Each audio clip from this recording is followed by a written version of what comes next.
Hi, I'm Thelina. At the will reading, my grandfather's lawyer handed me a check for $29 million. My parents ripped it in half, then set it on fire, right in front of me. They screamed, "This is what you get for cutting us off." But I didn't flinch. I didn't even reach for the ashes, because what they burned wasn't what they thought, and what they never saw coming was who Grandpa left the real will with. Before we dive in, where are you listening from? Drop a comment below. This isn't just a family drama, it's what happens when you're done being silent. So, are you ready to see what they never did? I hadn't worn heels in years, but I put them on that morning, mostly so I could hear them click against the marble floor of the law office. Something about that sound gave me a sliver of strength, like I was walking into battle, not that anyone noticed. Not my mother, who glanced right through me like I was the intern. Not my father, who barely nodded. And definitely not Romy, who leaned back in her seat, legs crossed, sunglasses perched on her head like she was waiting for the valet. Mr. Sheridan, the family lawyer, cleared his throat and gestured for everyone to sit. "We're here to fulfill the final wishes of Edwin Marin," he began, voice even. "Per his request, all immediate family members are present." I sat last. Quietly, always the last. The conference room smelled like old leather and lemon polish. I remember that because I fixated on it, to keep my hands from shaking. Across the table, Mom was already fidgeting with her pearls. Dad's arms were folded, tight. Romy tapped her nails on the armrest, and when Mr. Sheridan opened the folder, she actually tilted her chin like she already knew she'd won. "Your father made specific allocations," Mr. Sheridan said, unfolding a crisp sheet. "To his daughter, Romelia Marin." Romy perked up.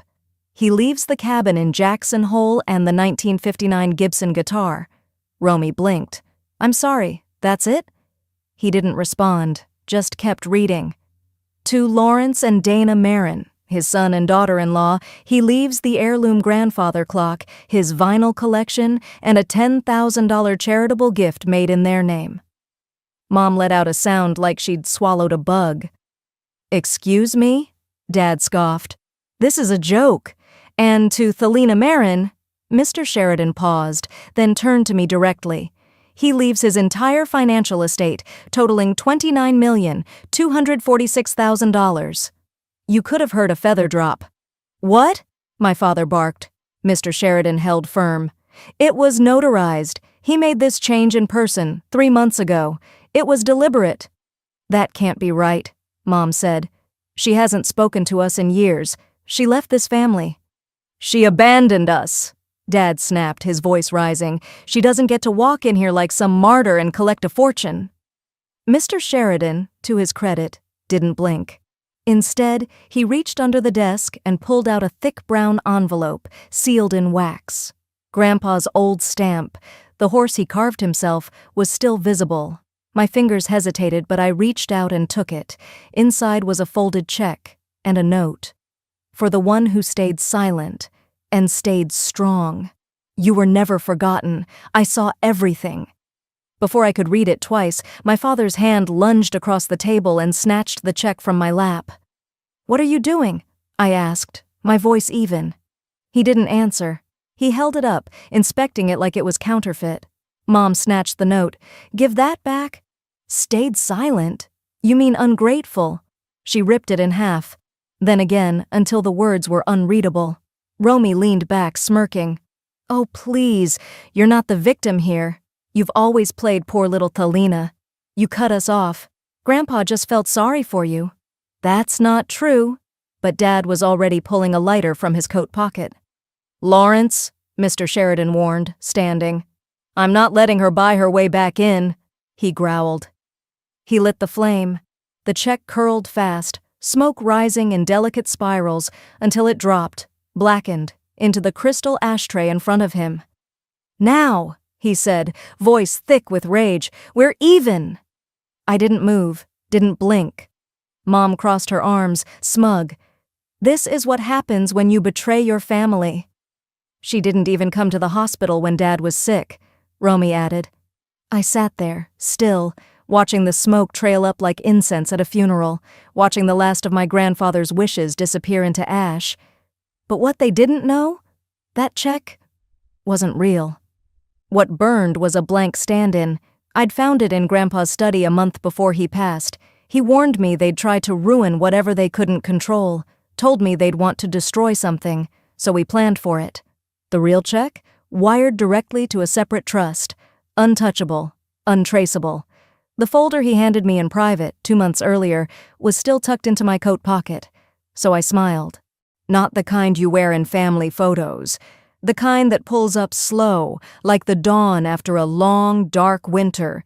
They'd already decided I was the outcast, the one who left. Let them keep that version. Let them think they won.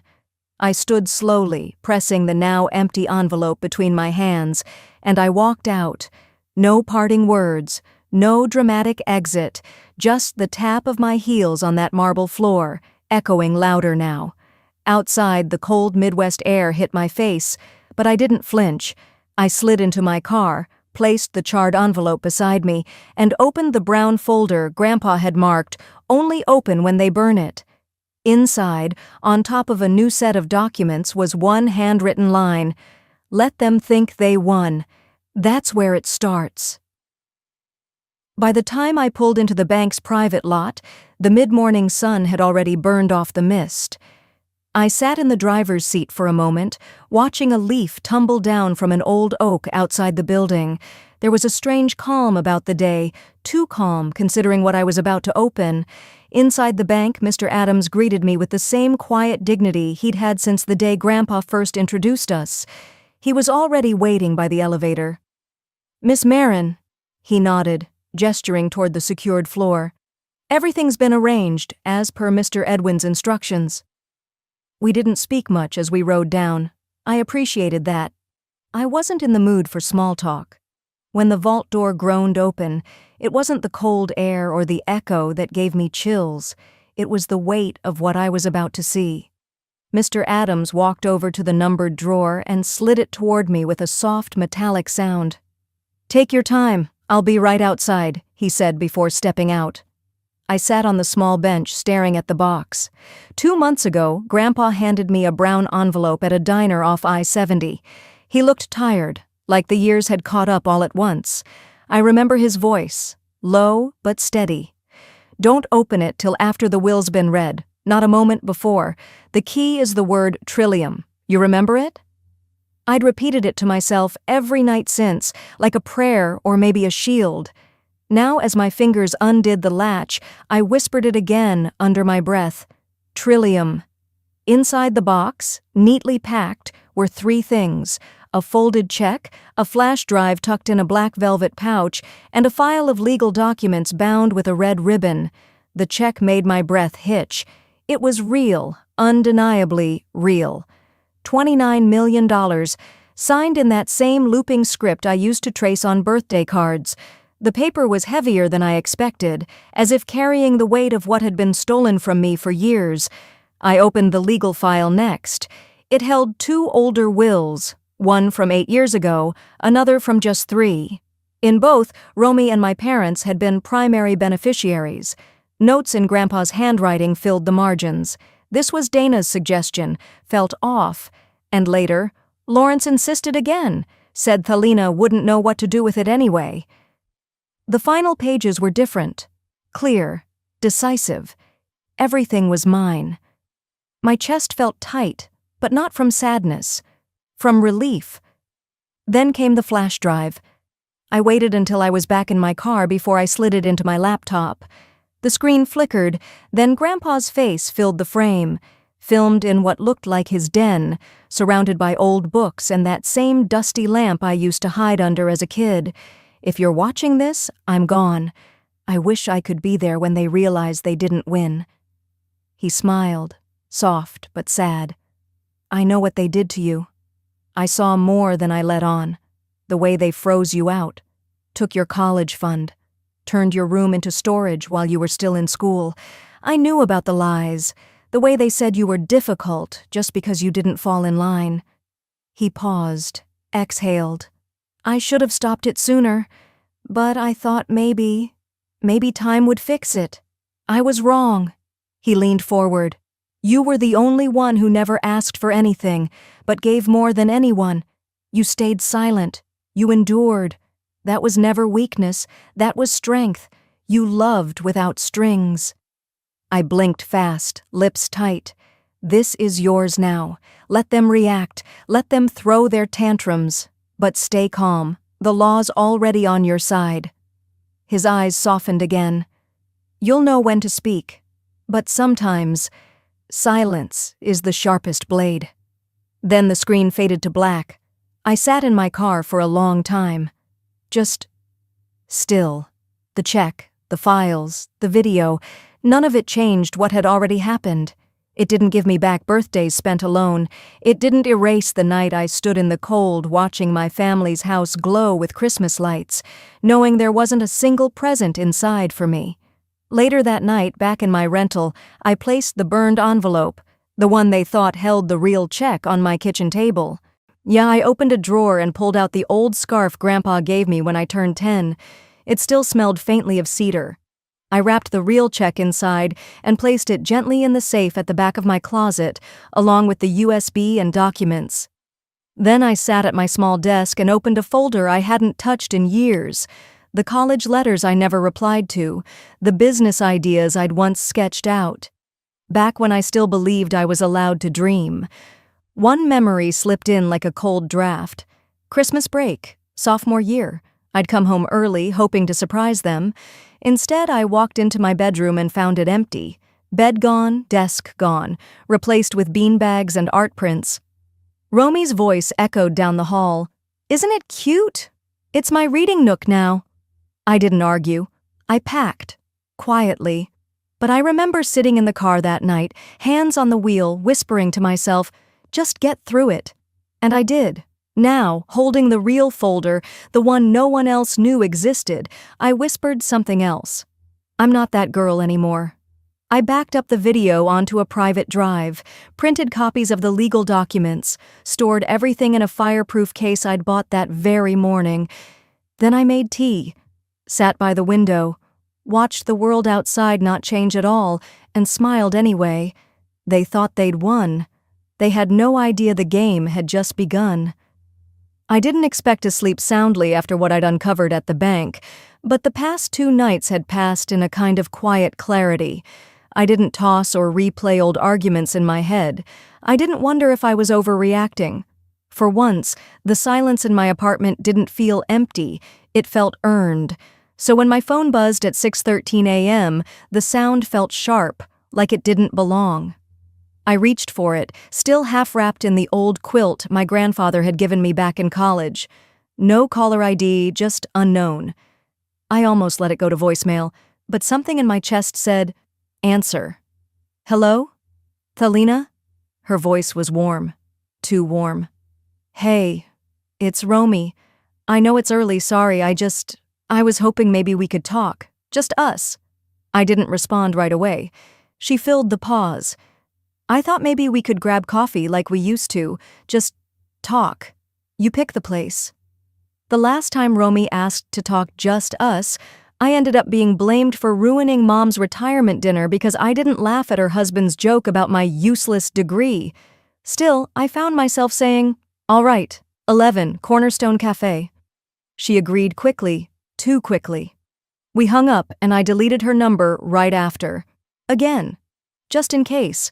I didn't do much for the next few hours. I read through some of Grandpa's old financial notes from the vault, let a pot of tea go cold, and walked the perimeter of my apartment more than once. There was nothing in this small space that needed checking. I just didn't want to sit still with whatever Romy thought she had planned. By the time I reached the cafe, the sky had softened into that gray winter light that makes everything look a little tired. I spotted Romy instantly. She'd taken the same table we used to claim during finals week, a quiet corner near the window, too far from the heater. She was already seated, coat off, a baby pink sweater hugging her arms. Her smile lit up when she saw me, almost like we were meeting after a spa weekend. Thalina, she breathed, standing as if to hug me, then thinking better of it. I took the seat opposite her without a word. "It's been too long," she said, stirring her coffee even though it looked barely touched. "I keep thinking about those late nights here, you remember? You with your highlighters and flashcards, me stress-eating banana bread like it was going out of style." I gave a small nod. "You used to take my tea when you ran out of money." She laughed a little too loud, then quickly dialed it back. "Well, yeah. You always had this way of planning ahead. You were like 40 at 21, in a good way." Silence settled between us. I sipped my chamomile. Then, as if by cue, she shifted gears. "Mom hasn't been the same since the will reading," she said softly. "She's not eating. Dad barely speaks. They're hurting. They feel like you just disappeared on them." I raised an eyebrow but said nothing. Her smile flickered. "You know, I get it. I do.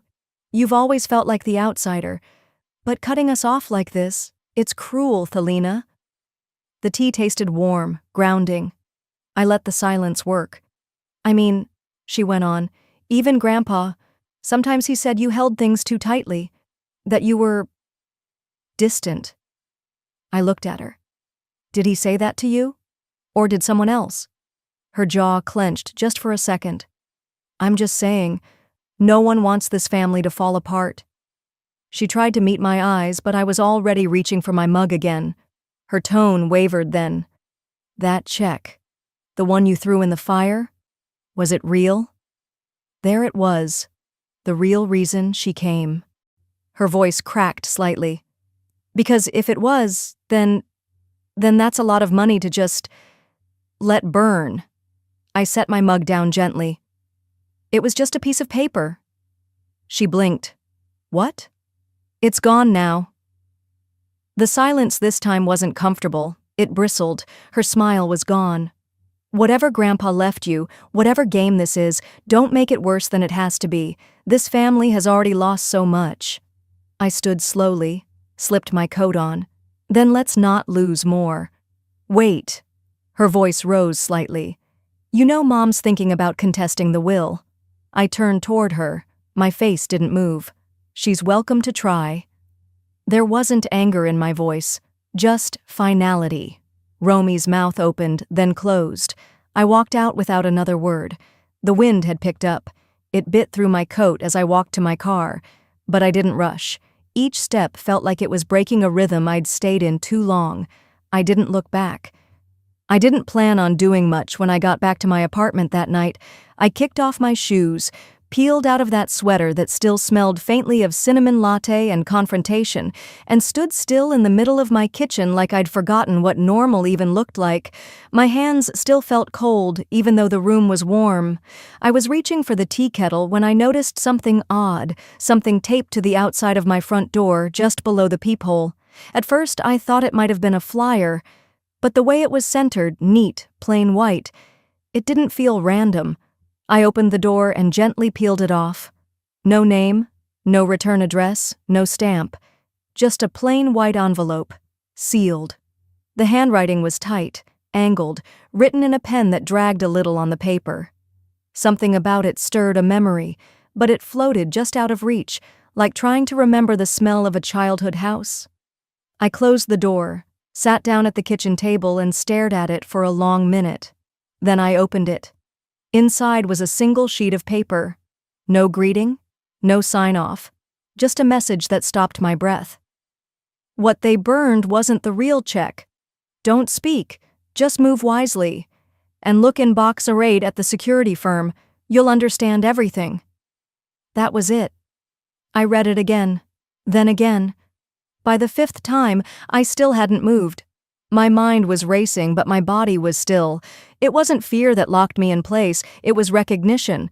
Whoever sent this knew what had happened, and whoever they were trying to help me. I folded the note back up slowly and slid it under a cookbook on the counter, like hiding it would make the moment more real. Then I opened the drawer next to the stove. There it was. My grandfather's old brass key.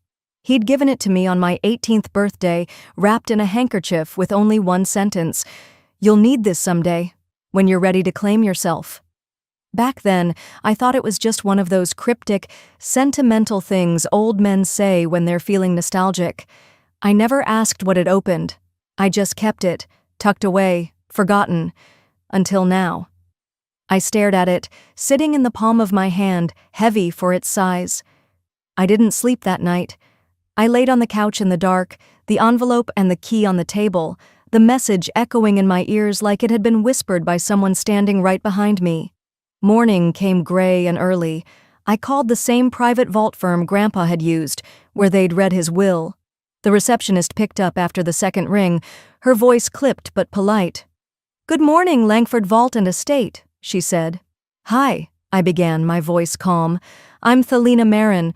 I'm calling to follow up on a residual item tied to my grandfather's estate. I believe it's in a secured box." There was a brief silence. Typing. Then she asked, "Do you have the key code or box number?" "Box number 8, I said. "And, yes, I have the key."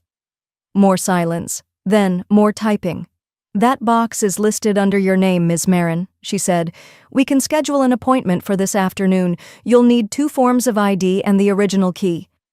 "I'll be there at 2, I replied. I spent the next few hours in silence. No calls, no music. I even let the tea go cold.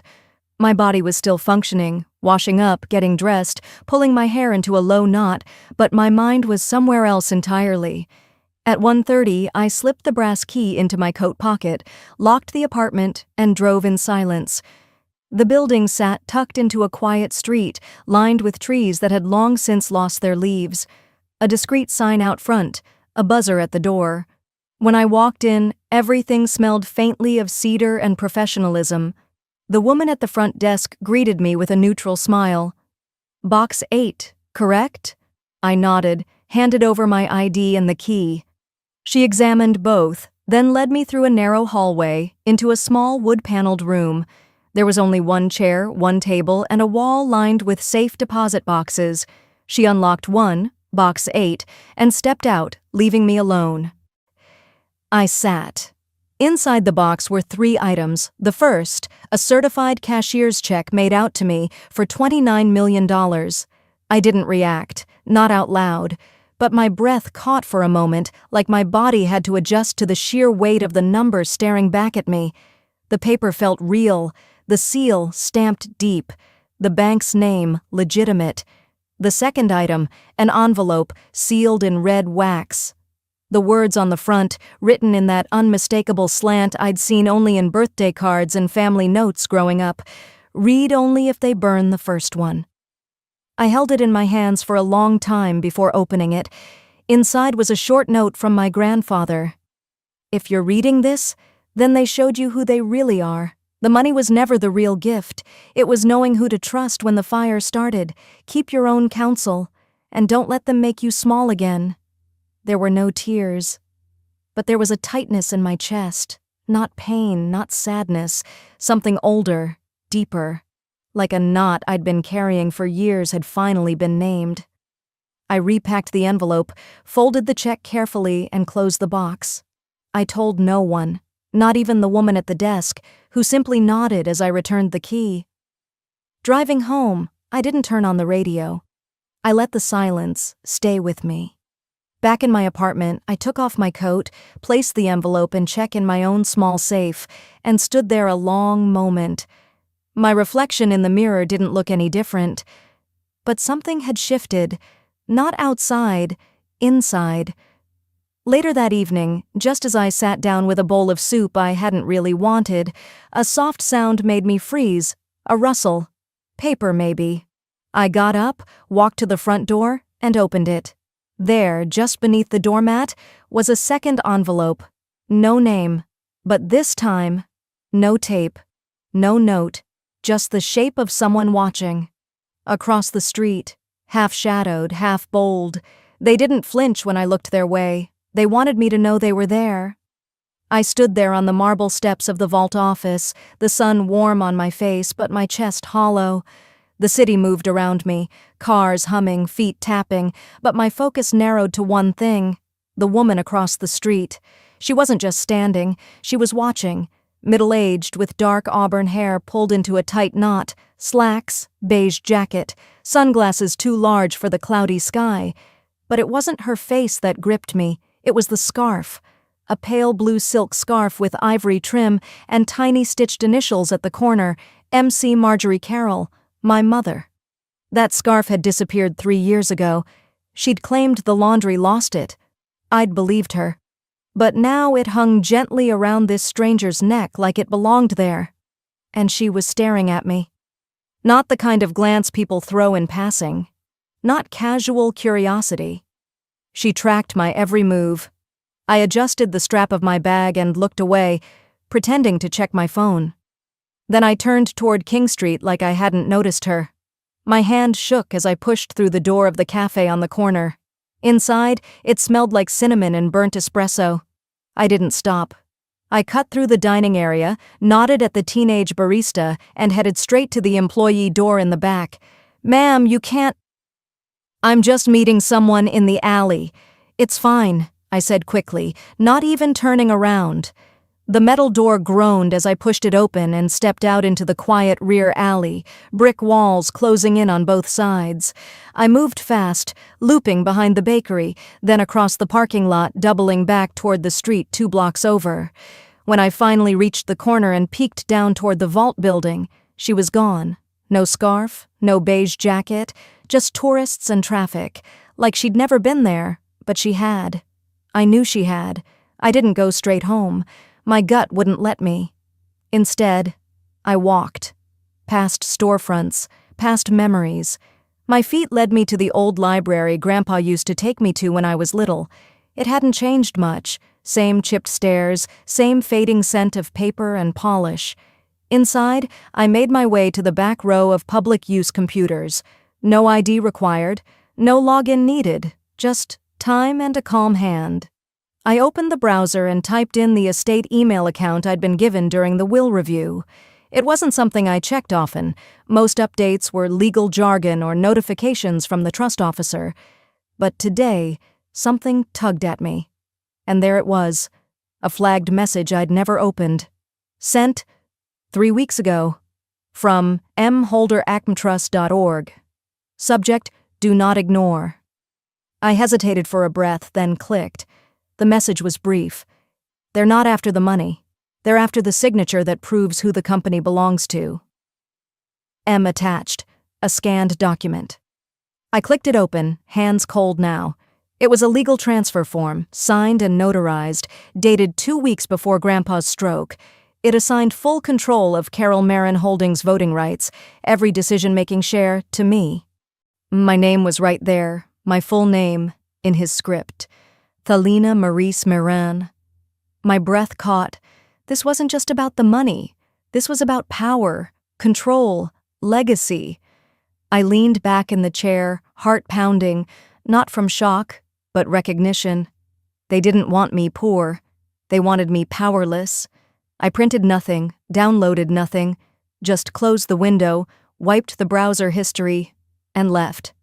Outside, the wind had picked up. I crossed the street toward my car when my phone buzzed. Unknown number. Blocked, actually. I should have ignored it, but something in me said, answer. Hello? There was a pause, then a voice I hadn't heard since Grandpa's funeral. Calm, measured, familiar. You opened box 8, didn't you? I froze. Who is this? It's Melba, she said quietly. And if you've opened that box, you need to listen carefully. Melba, Grandpa's assistant of over 2 decades. She'd vanished from the estate paperwork right after the will was read. I'd assumed she'd been paid off or retired quietly. What do you mean, listen carefully? You think they're just cutting you out of the inheritance? She asked. It's not about that anymore. They're rewriting the records, erasing you. My mouth went dry. Why? Because if you don't exist on paper, she said, you can't own anything.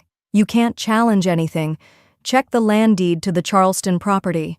The original, not the copies. Then go to the Charleston Historical Archive. Use your birth name. I left something there for you months ago, just in case. Wait, Melba. But the line went dead. I stood still, clutching the phone like it might burn through my palm. They weren't just stealing, they were rewriting. They were burying me under red tape, under fake histories, under new paperwork, and no one would know unless I stopped them. I walked back to my apartment like I was underwater. I passed people, cars, dogs barking behind fences. I don't remember any of it. All I remember is locking the door behind me, tossing my keys on the counter and pulling out my laptop.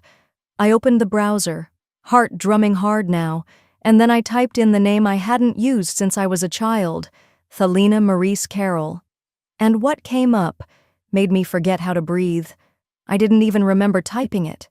My hands moved on instinct. Thelina Maurice Carroll. I hit enter. The screen blinked once. Then came the result. Status: deceased. Date of death 2 weeks ago. Cause: pedestrian collision. Confirmed via dental records. I sat frozen. The chair beneath me felt miles away. The world too quiet. I wasn't just written out of the will. I was erased. From life. The young woman at the archives reception counter clicked her pen and glanced up. "Everything okay, ma'am?" I swallowed hard. "I think there's a mistake." She pushed her glasses up. "Can I take a look?" I turned the screen toward her. Her expression didn't change. "Huh," she muttered. "I mean, it happens. Sometimes records get mixed up, especially if someone else with your name passed away. I highly doubt there's another Thelina Maurice Carroll born in this county." She leaned closer. "Well, this isn't just some mix-up. This is a certified copy. See this seal? That means it was pushed through by someone with authority. This went through the state registrar's office." My breath caught. How would something like this even happen? She hesitated. "Honestly? Usually someone requests it through legal channels. Could be a hospital, an estate executor, a family. Family, of course. They faked my death," I whispered. The girl didn't react, just reached for a sticky note. "You could file a correction with city records? You'll need your ID, social security number, proof of identity. It's not impossible, just a hassle." "A hassle." I nodded slowly. "Thanks. You've been helpful." The moment I stepped outside, I felt stripped bare, like walking around without skin. Every breath hurt, every step felt too loud. I caught a cab to the Charleston City Records office. My fingers trembled as I pulled out my ID, my social security card, everything I could find in my bag that tied me to the name they said no longer belonged to a living person. The clerk was polite, too polite, that kind of rehearsed customer service tone that made me instantly uneasy. She typed for a few minutes, then frowned. "That's strange." "What is?" I asked, trying to sound steady. "Your social security number's been flagged as inactive. That only happens when someone dies," I finished for her. She looked at me, pity in her eyes. "Exactly." I pulled out my phone to log into my bank app. "Error, account not found. I tried the credit card app. Your card has been suspended. Contact your issuer." I leaned against the counter, dizzy. "Ma'am," the clerk said gently, "do you want me to call someone for you?" I shook my head. No, I just need a minute." She nodded and stepped away. I stared out the window. The streets moved as usual, people heading to lunch, couples laughing, kids waiting for a bus. And me? A ghost with a heartbeat. A memory flashed.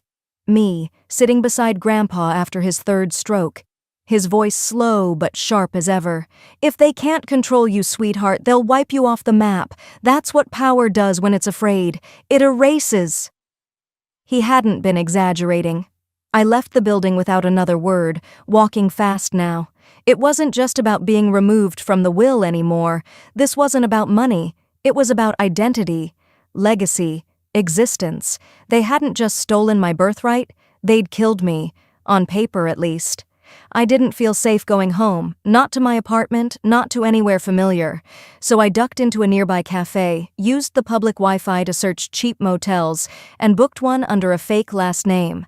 The woman behind the front desk didn't even look up when I paid cash.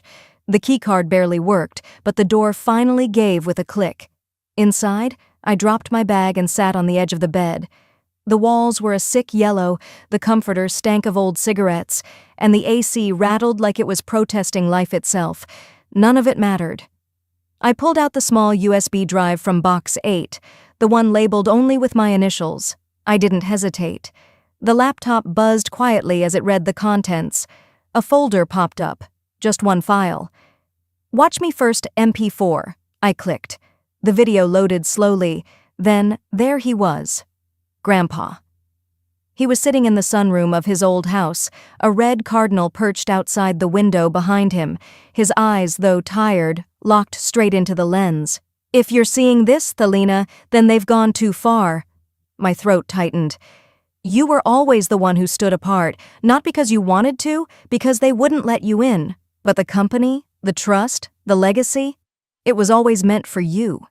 He paused, breathed carefully. "But I knew they'd try to take it. And when they couldn't, they'd come for you. So I moved the final piece, someplace they'd never think to look, someone they'd never suspect." His eyes narrowed. "There's a man named Jasper Bell. He lives off Route 17, near the old warehouse. You'll find what you need there." The screen flickered. Then it went black. I sat still, heart pounding. They'd buried me alive. But Grandpa had planted something in the dirt. I stood up, tucked the USB back into its case, and looked at myself in the mirror above the cheap dresser. I looked nothing like I had a week ago. No makeup, hollow eyes, but something else had shifted too. I wasn't scared now. I was focused. "Time to resurrect myself," I said. And I meant it. I barely slept. The cheap motel bed was stiff, the air conditioner rattled like it was coughing, and every half hour a semi roared past on the highway outside. But none of that is what kept me awake. It was the voice in that video. Grandpa, looking right at me like he knew this day would come. And maybe he did. Maybe he always knew they'd try to bury me, not just figuratively, but by name, on paper, in records. I left before the sun fully rose. The air was heavy with that damp coastal humidity, the kind that clings to your skin before breakfast. I drove with the windows down anyway, needing the wind, the noise, anything to keep me anchored while my thoughts chased themselves in circles. The GPS took me 40 minutes out of Charleston, past strip malls and abandoned gas stations, and deeper into pine woods and cracked roads.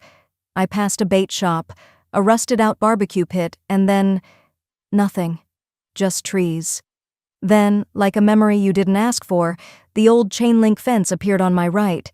Behind it, a few squat metal storage units sat like relics from another time. A dented sign with faded letters leaned at an angle.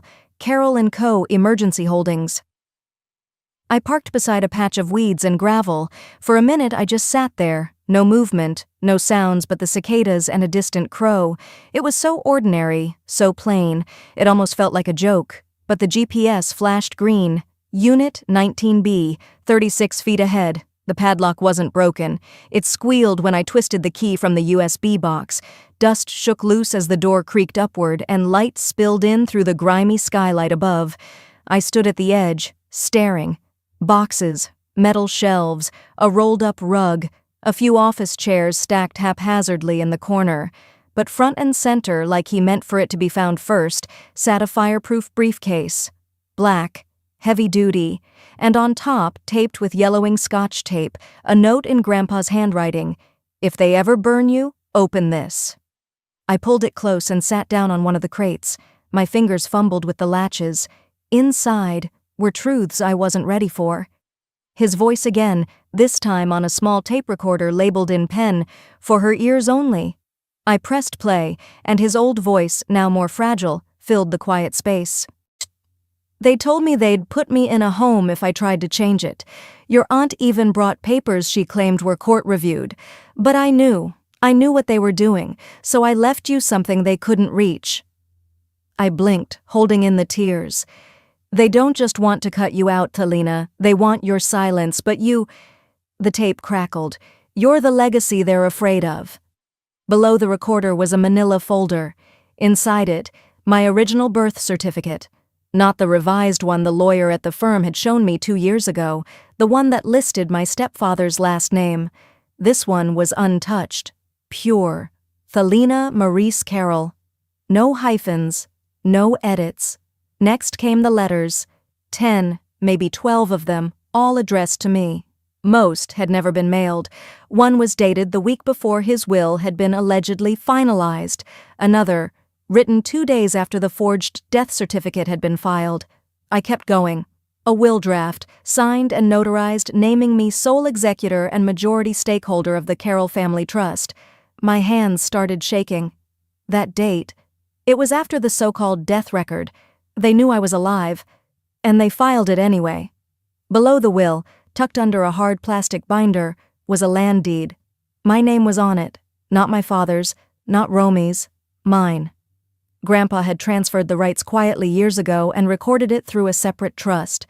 It was the land under the estate, the very foundation they'd built their whole illusion of power on. I took a breath, a deep one, then another. This wasn't just theft, it was war. I pulled out my phone and started snapping photos. Every page, every document. I scanned them using a cloud encryption app I downloaded the night before and uploaded everything to a hidden drive, backed up in 3 different locations. Then I labeled them by category: will, trust, identity fraud, deed. As the last file uploaded, I pulled out the cheap prepaid phone I'd picked up near the motel and typed in the number I'd written on the back of my motel receipt. Probate and Asset Law, Charleston office. A woman answered on the second ring. "I need to speak to someone about a will contest and identity fraud," I said calmly. She paused. "Do you have documentation?" "I do, and I'd prefer to speak in person, discreetly." I booked the earliest available slot for that afternoon, 2 p.m. As I stepped out of the storage unit, the late morning sun was already brutal. I locked it back up, double-checking the latch, and started walking back to the car. My burner phone buzzed. Voicemail. I played it on speaker as I unlocked the door. "Thelina!" Romy's voice cracked like she'd been crying. If you're alive, I didn't know they were gonna take it that far. I didn't know about the death form, I swear. It wasn't me. I just signed where they told me. I didn't know what it was. Please believe me." Silence, then a shaky breath before she hung up. I stood there, phone still in my hand, for a full minute, not moving, not thinking, and then I laughed, quiet, bitter, but with a sharp edge. "Thanks for the confession, sis." I climbed in, buckled my seatbelt, and checked the address for the law office one more time. They wanted me gone, forgotten, erased, but I'm still here, and now I have proof. I stepped out of the dusty warehouse and into the sunlight like I'd just climbed out of a crypt. Everything in my arms felt heavier now. Files, a USB, Grandpa's tape. Not because of the weight, but because of what they meant.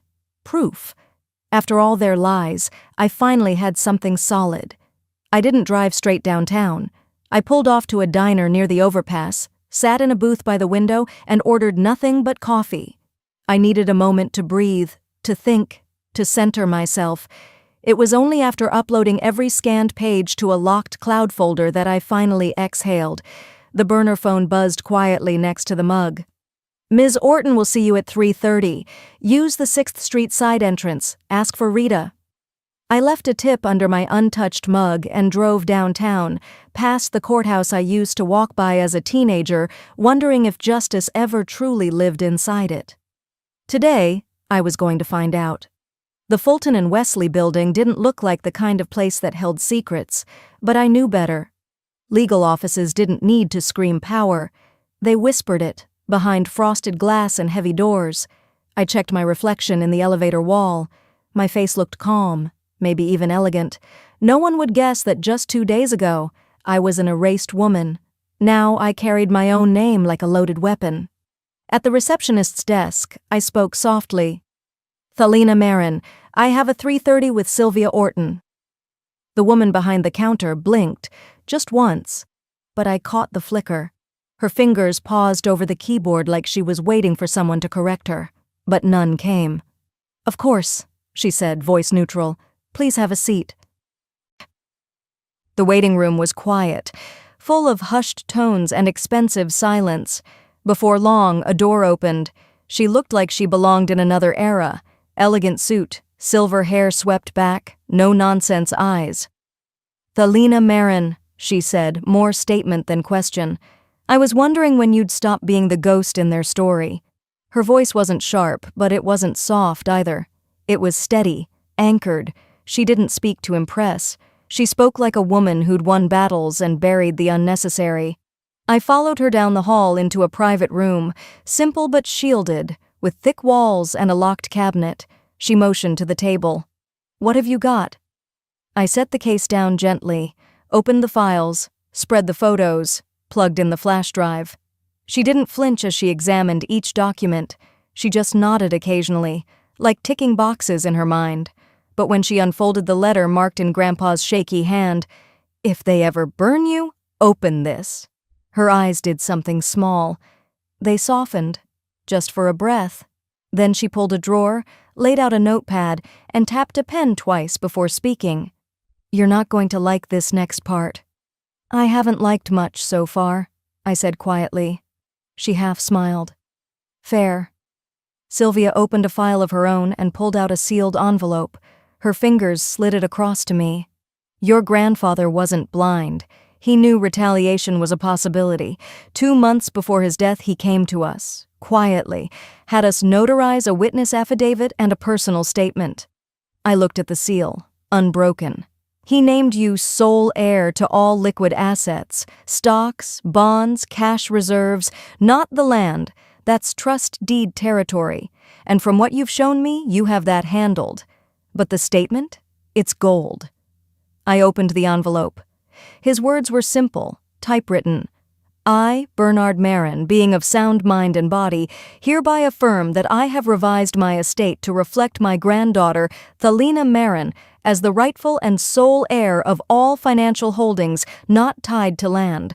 I have done so free from coercion and in full knowledge of existing family disputes."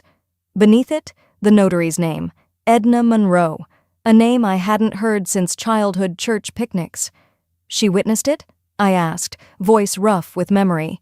Sylvia nodded. "She's retired now, lives upstate, but she gave a written affidavit, notarized in front of 2 attorneys. I stared at the document. My throat felt dry, but not from nerves. From something else. Vindication. Cold. Quiet. Clean. "So what now?" Sylvia leaned back in her chair. "Now," she said, "we file, probate challenge. We'll request an expedited hearing based on concealed evidence and falsified filings, and we let the court decide who deserves ashes and who deserves empire." A silence settled between us. Then she added, "But don't contact them. Let them keep smiling on camera. Let them keep calling you unstable in public. Every word they say right now is a gift." I pulled my phone from my coat pocket and showed her a screenshot. My mother, arm in arm with Romy, standing in front of the estate sign with the caption, "First in line, always have been." Sylvia didn't react. I said, "I've already scheduled a photographer. For me? I'll post it right under this, a little before the notice arrives, just enough time for the shame to set in." She nodded. "Let it bleed slowly." I stood, collected my files, and shook her hand. As I stepped into the hallway, my phone buzzed. Not a text this time, a voice message. It was Romy. Her voice trembled, thin, frayed, almost desperate. "If you're alive?" I didn't know they were going to take it that far. I didn't know about the death form. I swear it wasn't me. Please, don't shut me out. I didn't sign anything. It was all Dad. Please. I listened to it twice. Then I pressed save. Walking out onto the street, I smiled. Not out of cruelty, not out of pride, just out of peace. "Thanks for the confession, sis." The night before the hearing, I couldn't sleep, not from nerves. That part had burned off weeks ago, when they left me behind without even a backward glance, when they laughed about it online, when they posted the check like it was some badge of honor for abandoning me. But now, something sat heavier in my chest, a vibration under my ribs, like a storm forming, but not from fear, from knowing. I was about to end it. That morning, I walked into the county probate court with my spine straight, my hair tied back, and Sylvia beside me in a calm, focused rhythm that matched my own. She gave me a quiet glance as we stepped through security. Last chance to back out. I met her eyes. They've earned every word. We passed through the marble atrium and followed signs to hearing room 2B. It was quiet, too quiet for what I was about to do, the kind of quiet that makes people forget how loud truth can get when it finally has a mic. Inside, my parents sat together. My father wore a navy blazer he hadn't bothered to iron, and my mother was in pearls, though they sat wrong on her neck, like they knew they didn't belong there. They didn't look at me, but their smirks didn't hide. Their lawyer, young, overconfident, loud, was leaning back in his chair like he'd already won. It made what came next even sweeter. Judge Kinley entered, stern as always. He didn't speak much, but when he did, it felt like he measured every word in court weight. The hearing began. Formalities, probate language, pages turned, documents introduced. Then Sylvia stood. She didn't rush. She spoke like someone who knew silence was her ally. We are here today to finalize the probate on the estate of Mr. Henry Darnell, whose will is in dispute. My parents' lawyer stood next.